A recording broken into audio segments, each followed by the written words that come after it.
My name is Emily Carter, and I've been married to Mark for 7 years.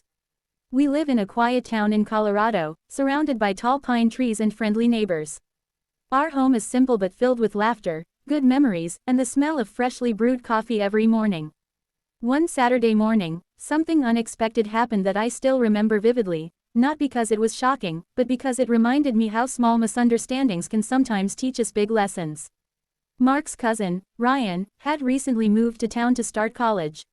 He was staying with Mark's parents temporarily while he looked for a place of his own. I didn't know Ryan very well, but I remembered him from a few family gatherings, tall, friendly, and a bit shy. That weekend, Mark had left early to help a friend with car repairs. I stayed home to clean up, do laundry, and enjoy a quiet morning. I was folding clothes in our bedroom when I heard the front door open. I assumed it was Mark returning for something he forgot, so I didn't think much of it. "Mark," I called out. No answer. A moment later, the bedroom door creaked open. Standing there was Ryan, looking just as startled as I was. Oh my gosh, I'm so sorry, Emily," he said, his face instantly turning red. I froze for a second, both of us caught in that awkward pause that felt longer than it really was. I smiled quickly to ease the tension. "Ryan, it's okay. I thought you were Mark." He rubbed the back of his neck, clearly embarrassed. "Aunt Linda told me to come pick up the toolbox Mark borrowed last weekend. I didn't realize you were here." I laughed softly, still a bit surprised but not upset. "No problem. The toolbox is in the garage. Want me to show you?" Ryan nodded, grateful that I wasn't mad. We walked to the garage, where I handed him the box. He thanked me and apologized again before leaving. It was such a small, harmless misunderstanding, but that brief moment stayed with me. Later that day, when Mark came home, I told him what happened, and he chuckled. "Poor Ryan. He's been nervous about making a good impression. He probably feels awful." That evening, Mark called Ryan to tell him everything was fine, and I even spoke to him on the phone to reassure him myself. He sounded relieved and thanked me for being understanding. A few days later, Ryan stopped by again, this time with a plate of cookies. "Peace offering," he joked. We sat in the living room and talked for a while. He told me about his new college classes, his part-time job at a bookstore, and how hard it had been adjusting to life away from his hometown. He missed his family and felt lonely sometimes. Listening to him reminded me of when I first moved to Colorado after marrying Mark, how everything felt unfamiliar at first. Over the following weeks, Ryan started visiting more often, mostly when Mark was around.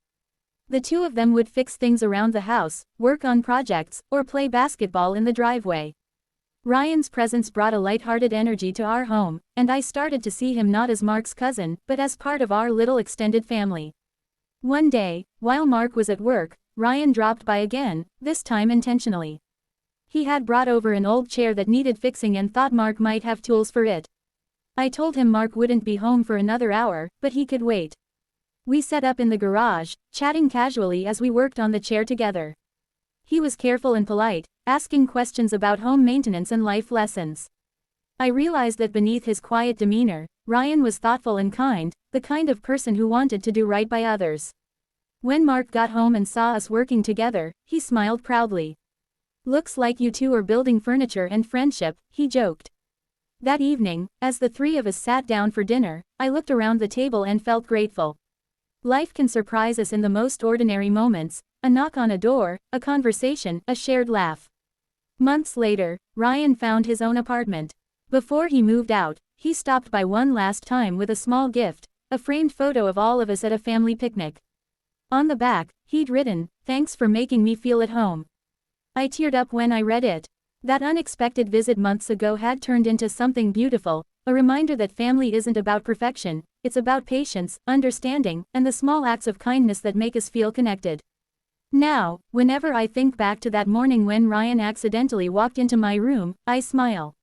It could have been an uncomfortable story, but instead, it became one of my favorite memories. Because sometimes, the moments that catch us off guard end up teaching us the most important lessons about compassion, communication, and family bonds. And if I've learned one thing from all this, it's that life's surprises, no matter how small, often lead us exactly where we're meant to be.